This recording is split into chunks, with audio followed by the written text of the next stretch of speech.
Perfect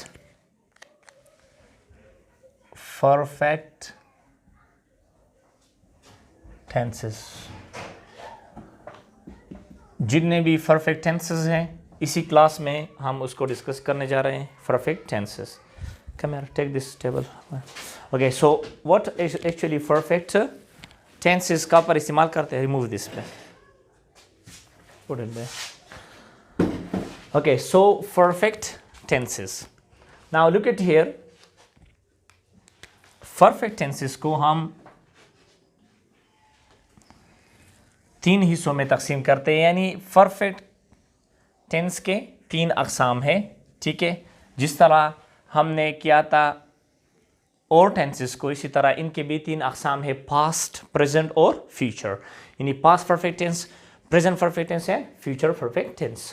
पहले उसकी structure को जाते हैं. ये आपका हो गया पास्ट परफेक्ट टेंस. ठीक है, ये हो गया प्रेजेंट परफेक्ट टेंस. ये हो गया future perfect tense. Past perfect tense, present perfect tense and future perfect tense. ठीक है, पास्ट परफेक्ट टेंस में सब्जेक्ट है, subject plus had plus V3 plus rest of the sentence. ठीक है, subject plus had plus V3 plus rest of the sentence. ठीक है, present perfect में है सब्जेक्ट, यानी सब्जेक्ट लगाएंगे ही, she, it, I, you with singular और प्लूरल नाउन. ठीक है, इसके बाद फिर आएगा हैज और हैव, फिर थर्ड फॉर्म ऑफ वर्ब और फिर rest of the sentence. Okay, so अभी आते फ्यूचर को. फ्यूचर में भी subject plus will plus have plus V3 third form of verb और रेस्ट ऑफ द सेंटेंस. ये हो गया आपका फ्यूचर परफेक्ट टेंस का स्ट्रक्चर. यानी पास्ट परफेक्ट टेंस में है subject, had, third form of verb plus rest of the sentence. Present perfect tense में है subject plus has, have plus third form of verb plus rest of the sentence. और future perfect में subject plus well have plus third form of verb plus rest of the sentence. ठीक है, तो in perfect tenses में सिर्फ फर्क helping verb के होते हैं. ठीक है, फास्ट के लिए हेड आता है, बाकी स्ट्रक्चर सेम होते हैं. यानी यहां पर भी सब्जेक्ट के third form verb rest of the sentence, यहां पर भी subject third form verb rest of the sentence, यहां पर भी सब्जेक्ट थर्ड फॉर्म वर्ब और रेस्ट ऑफ द सेंटेंस. लेकिन अगर डिफरेंस है तो वो किस चीज के? ऑक्सिलरी वर्ब का. याद रखिए, जो ऑक्सिलरी वर्ब्स है या हेल्पिंग वर्ब्स है उसको हम किस तरह इस्तेमाल करते हैं. ये टेंसेस नहीं है, 2 काम करते हैं. एक टेंस की इंडिकेशन करता है कि ये कौन सा टेंस है, यानी हेल्पिंग वर्ब से टेंस का पता चलता है कि कौन सा टेंस है. साथ में ये टाइम का भी इंडिकेशन करता है, टाइम को भी शो करता है. यहां पर अगर मैं हेड लगाऊं और यहां पर मैं हैज लगाऊं तो एक होता है रिसेंटली फिनिश्ड एक्शन, दूसरा होता है पास्ट फिनिश्ड एक्शन जो फास्ट में हो चुके हैं. तो लिहाजा हेल्पिंग वर्ब साथ में टेंसेस की भी मतलब इंडिकेशन करते हैं कि भाई ये कौन सा टेंस है. ठीक है, और साथ में टाइम का भी इंडिकेशन करता है कि जो काम है ये प्रेजेंट में होता है या फ्यूचर में होगा या पास्ट में होगा. ठीक है, सो इसमें सब्जेक्ट होगा, पास्ट में had third form of verb और रेस्ट ऑफ द सेंटेंस. इसमें सब्जेक्ट होगा हैज और have third form of verb plus rest of the sentence. इसमें सब्जेक्ट होगा फ्यूचर में will have plus third form of plus rest of the sentence. ठीक है, now here is an interesting thing. इसकी अभी negative का होते ये है आपके positive structure, positive structure, positive structure और पॉजिटिव स्ट्रक्चर. इसके नेगेटिव का आते हैं बाद में, फिर इसको डिटेल से पढ़ेंगे. ये है, इसमें सब्जेक्ट होगा, फिर हेड के बाद मैंने कहा था हर हेल्पिंग वर्ब के बाद नॉट लगाएंगे. सही है, नॉट लगाएं plus V3 plus rest of the sentence. किसी भी स्ट्रक्चर को अगर आप नेगेटिव बनाते हैं उसके हेल्पिंग वर्ब के फौरन बाद आप नॉट लगाएंगे, सही है, पहले हेल्पिंग वर्ब के बाद नेगेटिव स्ट्रक्चर, ठीक है। ये है subject plus has, have plus not plus V3 plus rest of the sentence, ठीक है। ये है आपका subject plus will plus have plus third form of verb plus ओए। एक सवाल यहां पर पैदा होती है कि भाई अगर टू एक्सिलरी वर्ब आएंगे, टू हेल्पिंग वर्ब, तो कहां पर लगाएंगे? पहले हेल्पिंग वर्ब के बाद, पहले हेल्पिंग वर्ब के बाद नो वेल के बाद फिर क्या लगाएंगे? नॉट, फिर हैव होगा, सही है, फिर थर्ड फॉर्म ऑफ वर्ब, फिर रेस्ट ऑफ द सेंटेंस। इसको याद रखिए इस पॉइंट को, सही है। यानी यहां पर क्या है? ये subject well not have third form of verb plus rest of the sentence, ठीक है। इसके इंट्रोगेटिव को देख ले। इंट्रोगेटिव स्ट्रक्चर सब्जेक्ट होगा, सॉरी, हेड को आगे लाएंगे हेल्पिंग वर्ब को, यानी हेड को पहले लगाएंगे सब्जेक्ट से पहले, फिर सब्जेक्ट होगा, फिर थर्ड फॉर्म ऑफ वर्ब और फिर रेस्ट ऑफ द सेंटेंस, ठीक है। यहां पर होगा हैज और have plus subject plus third form of verb plus rest of the sentence, ठीक है। यह आपका हो गया interrogative structure of the present tense, ठीक है। आई इसका मतलब इंट्रोगेटिव स्ट्रक्चर। इसी तरह वेल को आगे लाएंगे, सब्जेक्ट लगाएंगे, फिर हैव होगा, फिर third form of verb plus rest of the sentence, ठीक है। So these are actually the structure. अभी इसका अगर इंट्रोनेगेटिव बनाते हैं तो सब्जेक्ट के बाद डायरेक्टली क्या लगाएंगे? नॉट, तो ये बनेगा इंट्रोनेगेटिव। यहां पर हम इंट्रोनेगेटिव में यूज प्लीज। अभी इसकी यूज उसको जाते हैं, ठीक है। ये इनके स्ट्रक्चर्स है, ठीक है। यूज इसको देख ले, इस नाम को देख ले जरा। परफेक्ट का मतलब है कंप्लीट, यानी इसमें हम कंप्लीट एक्शंस के बारे में, यानी ये टेंस हम कंप्लीट एक्शन के लिए इस्तेमाल करते हैं। कौन से कंप्लीट एक्शन? ऐसे कंप्लीट एक्शन जो पास में खत्म हो चुके हो, ठीक है, जो पास में खत्म हो, इसका कोई असर मौजूदा वक्त पर नहीं होता, ठीक है। यहां पर देख ले, ये है प्रेजेंट परफेक्ट टेंस, तो परफेक्ट का तो मतलब है कंप्लीट एक्शन, ठीक है। क्या है? Complete action. तो और ऐसे कंप्लीट एक्शन जो अभी अभी प्रेजेंट में कंप्लीट हो चुके हो, यानी प्रेजेंट में जिसका अभी असरात मौजूद हैं, ऐसे एक्शंस के लिए हम क्या इस्तेमाल करते हैं? प्रेजेंट परफेक्ट टेंस, ठीक है। फ्यूचर परफेक्ट टेंस हम फ्यूचर में कंप्लीट एक्शन के लिए, परफेक्ट का क्या मतलब है? कंप्लीट एक्शन, ठीक है, ठीक है। लेकिन कौन सी कंप्लीट एक्शन? फ्यूचर में कंप्लीट एक्शंस, यानी फ्यूचर में हम प्रेडिक्ट करते हैं कि ये जो एक्शन है ये कंप्लीट होगा किसी खास टाइम पर या किसी खास वक्त में फ्यूचर में, लेकिन ये कंप्लीट होगा। मसलन in the coming Friday I will have written my research, इसका मतलब ये जो काम है ये कंप्लीट होगा कब? Coming Friday, do you understand? So यानी एक्शन की प्रेडिक्शन हम देते हैं कि यहां पर ये फ्यूचर में कंप्लीट होगा, सही है। इसलिए इसको हम परफेक्ट टेंस कहते हैं क्योंकि कंप्लीट एक्शंस के बारे में बात करते हैं, सही है। नाउ लिसन टू मी, अगर मैं कहता हूं अमजद स्कूल जा चुका था, तो you can say Amjad. Amjad हो गया आपका subject, Amjad had gone to school, ठीक है। यहां पर मैं लिखता हूं Amjad has gone to school, ठीक है। और यहां पर मैं लिखता हूं Amjad will have gone to school, ठीक है। So Amjad had gone to school, Amjad has gone to school and Amjad will have gone to school.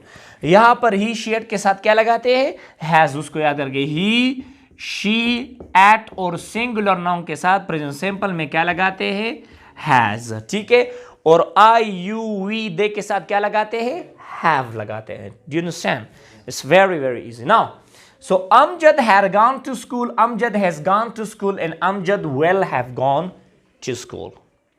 Here is the most interesting thing. ये जो एक्शन है, अगर मैं कहता हूं Amjad had gone to school, इसका मतलब है ये काम पास में हो चुका है, कंप्लीट है, प्रेजेंट में इसका कोई ताल्लुक नहीं है। लेकिन मैं कहता हूं Amjad has gone to school, इसका मतलब ये काम अभी अभी हुआ, अभी भी अमजद के साथ हाथ में बैग है और वो स्कूल गया था।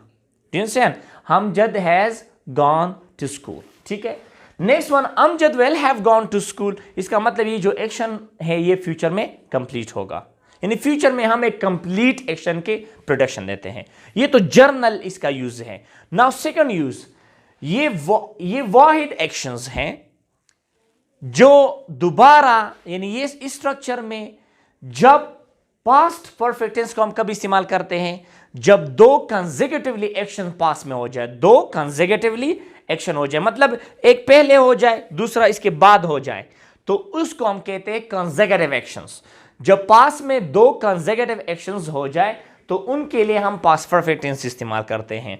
और जो पहला एक्शन है उसके लिए पास्ट परफेक्ट, जो सेकंड एक्शन है उसके लिए past simple action.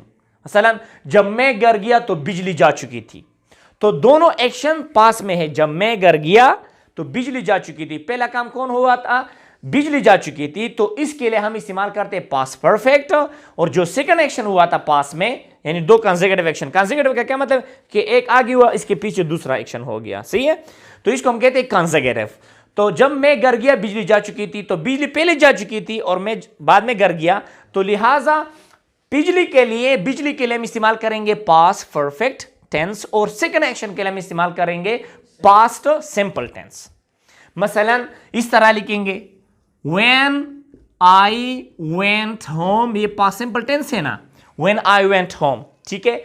when I went home कामा लगाएंगे, the power had gone off, the power had gone off, बिजली जा चुकी थी, when I went home the power had gone off, ठीक है।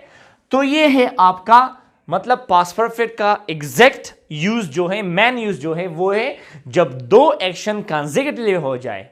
जब डॉक्टर पहुंचा तो मरीज मर चुका था, तो आप कह सकते हैं when the doctor came the patient had died, यानी वो पहले काम हो चुका था, the patient had already died। हम अक्सर इस तरह भी कहते हैं मरीज के डॉक्टर के आने से पहले मरीज मर चुका था, the patient had died before the doctor came, ठीक है। पास्ट सिंपल को आप इस स्ट्रक्चर के पहले भी इस्तेमाल कर सकते हैं और इस स्ट्रक्चर के बाद भी इस्तेमाल करेंगे, लेकिन एक अहम पॉइंट को नोट कर लिया पर, जब आप पास्ट सिंपल टेंस को पास्ट परफेक्ट स्ट्रक्चर से पहले इस्तेमाल करते हैं तो फिर पास्ट सिंपल के बाद कामा लाजमी होगा। मसलन when I went home, तो यहां पर मैंने कामा लगाया है ना, the power had gone off। इसी तरह दूसरा एग्जांपल मैं देता हूं, यहां पर दूंगा, ये जगह खाली है से, when he saw me, he had his brother had run away। when he saw me his brother had run away, जब उसने मुझे देखा तो उसका भाई दौड़ चुका था, यानी वो उसका भाई जो है वो क्या, वो भाग चुका था। जब उसने मुझे देखा तो उसका भाई भाग चुका था, या वो खुद भाग चुका था, he had run away, ठीक है। इसी तरह the guest had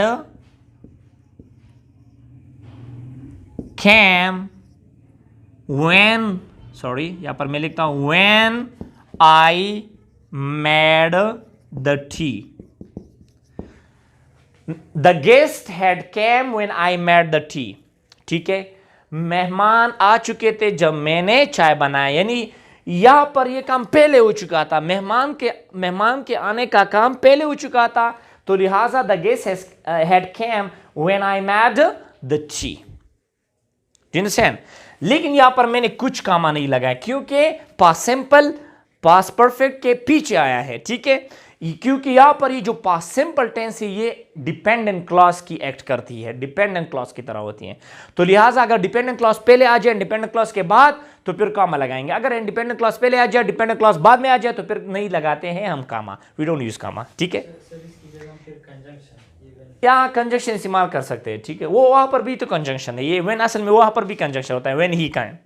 मेरा मतलब ये है कि फिर हमें कंजंक्शन जरूर इस्तेमाल करना होगा, इस तरह दोनों। हाँ, हर जगह यहाँ पर आप कंजंक्शन को, अगर आप पहले भी इसको इस्तेमाल कर, कंजंक्शन लाजमी होगा, अगर कंजंक्शन नहीं तो फिर तो सेंस नहीं बनता, फिर तो कंक्लूजन नहीं बनता, फिर तो थॉट कंप्लीट नहीं होता, ठीक है। वो तो बाद में हम सेंटेंस की स्ट्रक्चर में फिर डिटेल से पढ़ेंगे, वो प्री से में खासकर, ठीक है। So now do you have a question here, it's very easy.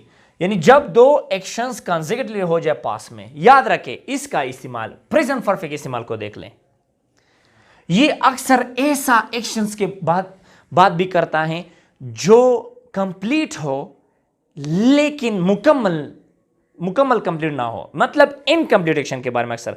किस तरह incomplete? If I say my brother had gone to school when my father came, it means my brother had gone to school when my father came। इसका क्या मतलब है कि जब मेरा बाप आया तो मेरा भाई स्कूल जा चुका था, मतलब वो गया था वापस भी आया, मेरा भाई जो है घर में बैठा था जब मेरा बाप आ गया।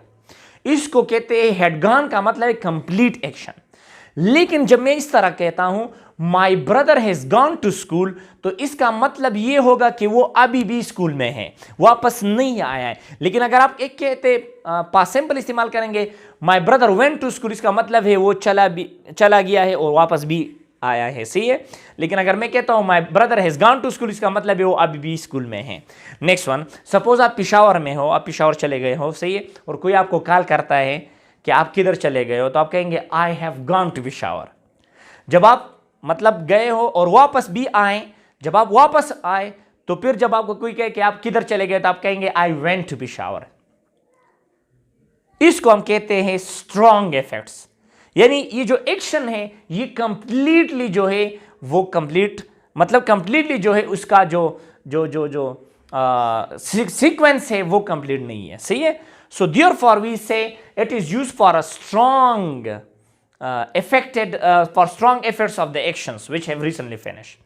10 ऐसे कामों के लिए हम इसको इस्तेमाल करते हैं जो खत्म हो चुके लेकिन उसके इफेक्ट्स अभी भी मतलब मौजूद हो। मसलन अगर आपने एग्जाम दिया है लेकिन रिजल्ट नहीं आया है तो फिर आप कहेंगे I have taken my exam. जब रिजल्ट भी आ जाए, क्योंकि रिजल्ट उसका असरात है, जब रिजल्ट भी आ जाए तो असरात भी खत्म हो गए तो आप कहेंगे I took my exam. Do you understand? So next one is, मसलन अगर आपका हाथ आपने मतलब फ्रैक्चर किया है, सही है, तो आप कहेंगे और अभी भी उसमें पट्टी आपने मतलब स्ट्रिप लगाया है, सही, और आप लोगों को कहेंगे कि मैंने हाथ को जख्मी किया है, सो आप कहेंगे I have fractured my hand या I have broken my hand, सही है।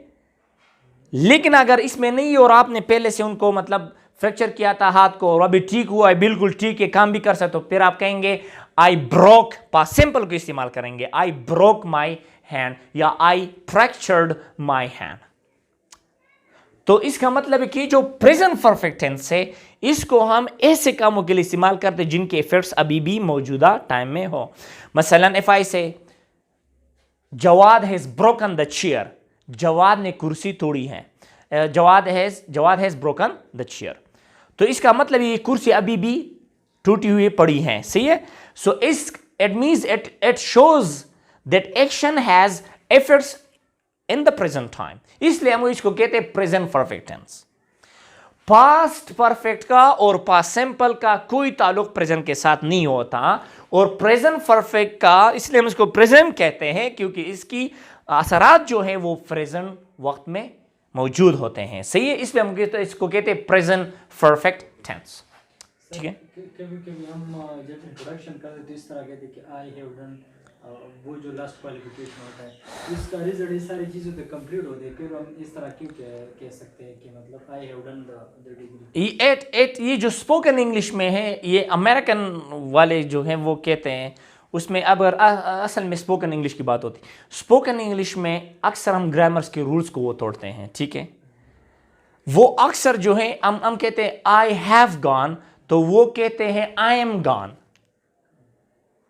तो अभी ये जो स्पोकन इंग्लिश में प्रेजेंट परफेक्ट के लिए वो अलग स्ट्रक्चर इस्तेमाल करते हैं, खासकर स्पोकन इंग्लिश में हम कहते हैं आई हैव डन इट, तो वो कहते हैं आई एम डन, तो अभी एम कहां से आ गया? ये एम और आर ये यहां पर मानी देते हैं हैज और हैव का, इतने वो स्ट्रक्चर्स को तोड़ते हैं। अगर कोई अंग्रेज आपको कहे आई एम गॉन, तो इसका मतलब होगा आई have gone. I am done, I have done. तो इसी तरह अगर आप कहे I have done degree from university, इसका मतलब है उसके असरात अभी भी मौजूद है। असरात जरूरी नहीं कि वो रिजल्ट तक हो, असरात ये है कि यहां तक मतलब उसकी जो कॉन्सिक्वेंसेस है वो अभी मैं मेरे साथ मतलब उसको मैं फेस कर रहा हूं। सो आई हैव डन। लेकिन आपको चाहिए कि सही तरीका है आई डेड। आई डेड आप कहेंगे आई डेड माई मेट्रिकुलेशन या I did my master, I did my PhD। Do you understand? ये सही तरीका ग्रामेटिकल रूल्स है। अगर आप इस तरह के आई हैव डन, तो ये अमेरिकन इंग्लिश में ये ठीक है। अमेरिकन वाले कहते हैं कि भाई जो भी है रिजल्ट है, इफेक्ट्स है या नहीं है, मौजूदा वक्त के साथ ताल्लुक रखते या नहीं रखते, बस या तो पास्ट सिंपल इस्तेमाल करो या प्रेजेंट परफेक्ट इस्तेमाल करो। So therefore in that level it is right. लेकिन अगर आप इस तरह का I have done my PhD in English और आपने डिग्री भी है, एग्जाम भी दिया है, रिसर्च भी कंप्लीट है, तो ये ठीक है, लेकिन ये इनफॉर्मल होगा according to the British grammarian. आपको चाहिए था क्या कहते हैं? I did. और सर आई हैड डन तो नहीं कह सकते हैं? ये भी कह सकते हैं आई हैड डन। तो इसका अगर आप कहते आई हैड डन, तो इसका मतलब ये होगा कि ये जो डिग्री मैंने ली ये बहुत लॉन्ग टर्म मतलब बहुत पुराने वक्त में मैंने लिए थे, यानी अभी टाइम भी मुझे मालूम नहीं है। So it shows a very long period of time finish action. So do you understand now? This is the rules of it. Okay, अभी इस टेंस